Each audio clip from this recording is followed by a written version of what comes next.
apologetics must be a part of church discipleship. That's why morality is relative in Americans throughout the West today, because man now determines truth. And I believe that that's why the nation is in the state it's in, because they don't know the Word of God, and because the church has failed, in a sense, to hold forth the Word of God in the midst of a crooked and perverse generation. Welcome to Heritage of Truth. Today our guest is Brian Sanders. Welcome. Thank you. So good to be here today. He's the author of a new book called Leadership Endurance. It's a Christian leadership bestseller, #1 Amazon bestseller. So how did that happen? Over the last several years, through Facebook, Instagram, Twitter, LinkedIn, I've been writing articles, been doing video blogs, and just built a following there. And so when the book came out, just because of social media influence, it was able to go to #1. I'm blown away, honored, humbled, can't believe it. That's exciting. So. That's really exciting. Well, I notice you have some leaders on the front of your cover. Yes, ma'am. Abraham Lincoln, Ulysses S. Grant, Winston Churchill, and also FDR. And how did you choose them? The book is really about not quitting. Whether you're a mom, dad, grandma, grandpa, whether you own a business or a pastor, at some point you're going to want to quit. This is overwhelming. I just can't believe I'm doing this. Or these people are just, they're just driving me up a wall. Even if you're an author, huh? Even if you're an author. For me. Out here. Yes. Or when they send the manuscript back and they've deleted like a third of it. I want to quit. I've been in radio for 36 years, and I have a speech defect. I actually stutter, and you'll hear it if you listen really right there. You can hear it if you listen really closely. So there are certain words I will avoid. And so for me to do this without a script exposes all of my insecurities. Well, the last year, I've lost 80 pounds, but I'm still a man of size. To do this exposes all of my insecurities. So I want to quit. I'm like, I just can't do this. But, and this goes with life and moms and dads, everybody. So what I've learned through Lincoln and Grant and FDR and also Churchill is that the passion for your goal has to be greater than the fears that your insecurities create. And if it's not, you need a bigger goal. Yeah. You need something that gives you that passion to get up out of bed every morning and put your feet on the floor and say, I'm going to do this today. And so that's what I learned from, and there's a lot more I learned from them. So there you go. Well, Churchill, never give up. Never. Yes. We will never surrender. I can tell you that the other major point for me in this is because I see myself as flawed. I have this speech defect, my size. I look at these 4 men, and so I'm thinking, well, because of these flaws, I can't impact the world. What is it I can do that is actually meaningful? And there are moms and dads and pastors and business leaders and authors and those who do TV shows who see themselves as flawed, and they're like, I can't do anything significant. I can't do anything that has an impact. Well, be of good cheer. They had to take scissors and knives away from Abraham Lincoln out of fear that he would take his own life. Ulysses S. Grant had to resign from the army because he was an alcoholic. He resigned, went and got dry. His best friend walked beside him and helped keep him dry. He re-enlisted, won the war, became president. Churchill designed tanks and failed at it, failed gloriously, and then he became an alcoholic. But he became prime minister, and he won, and he beat Germany. Then there's FDR, who had polio at age 39, lost use of his legs, and he's also an adulterer. Now think about it. Here are these men with clay feet, and they still have impact. For me, it's a little bit of a mirror of Hebrews chapter 11.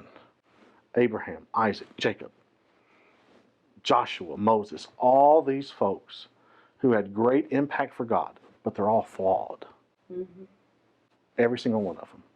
And for some reason, we think that because we're not perfect, we can't have an impact. And what I tell people is that there was only one perfect person, and yet he came for imperfect people. Mm-hmm. That's right. That's really good. Why does Abraham Lincoln inspire you so much? Besides the fact that he had a very imperfect look to him. Yes. Yes. Funny story about that. Lincoln was very insecure about his looks. Mm-hmm. Back then, they didn't have cars, so he's on a horse and buggy, and he comes up to a four-way intersection with a horse and buggy. And this woman comes up there at the same time, and she goes, "Mercy, you're an ugly man." Ooh. And he says, "Madam, I'm sorry, I can't help this." She says, "No, you can't help it, but you could have stayed at home." That's a true story. So he starts using that in his speeches whenever he would run for office. So a way that he dealt with that was to make fun of himself, and that would endear people to him. Why does Lincoln appeal to me? Because of the insurmountable odds he faced. And what stopped him was an assassin's bullet. It is 1862. He is president. And in an upstairs bedroom, his son Willie lays dying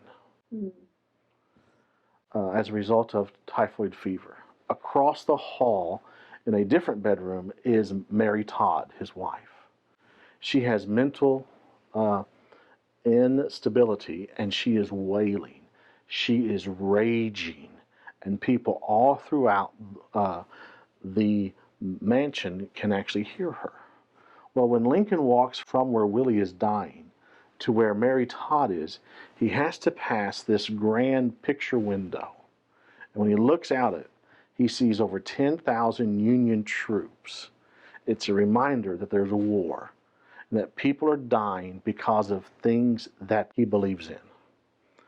Imagine going from where your son's dying, seeing all these troops, and then there's Mary Todd. He's looking for, I've got to take a break. So he walks downstairs. Well, in 1862, anybody can walk in the White House and see the president. No, you can't do that today, okay? Let's just get that straight. So he walks downstairs, and the hallways are lined with people wanting to see him.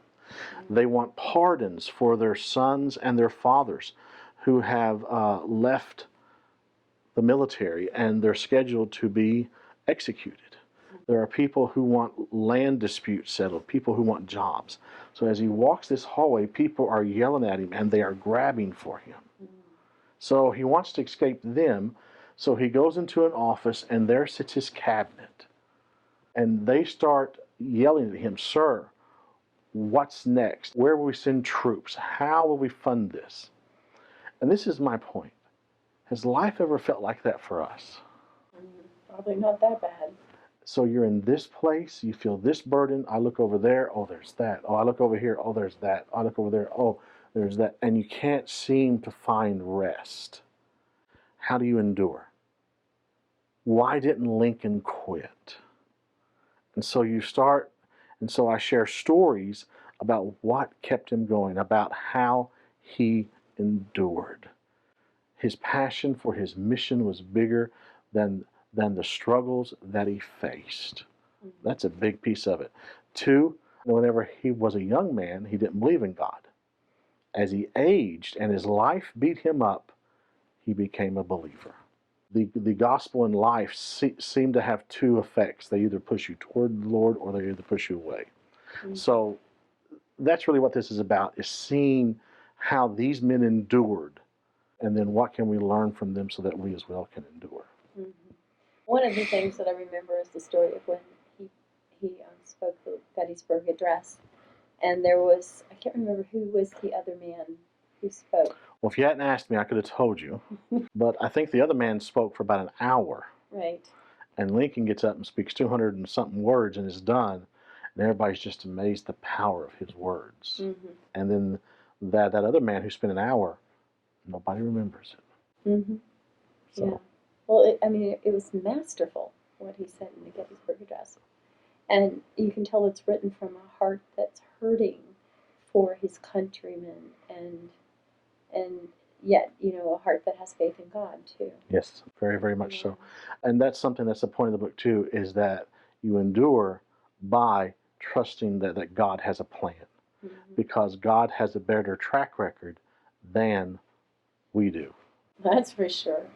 That's for sure. Even when he doesn't seem to be answering prayers, he still knows more than we do, and eventually it's going to work out the way it's supposed to. Correct.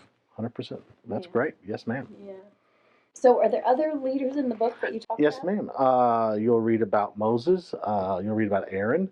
You'll read about Jesus himself. There are a bunch of other leaders in there that you'll read about. Great. Where can people find out more about you and your book online? They can go to briansandersauthor.com. You can get the book there. I am touring right now, talking about the book, telling stories, and talking to people about it. And there's a whole schedule of events there that they can see. And if there's a pastor or a group of pastors, I would love to come speak to them. And you can send through a speaking request there as well. All right. Well, thank you so much for being our Thank you. guest. I appreciate it. Thank Yeah. you. I know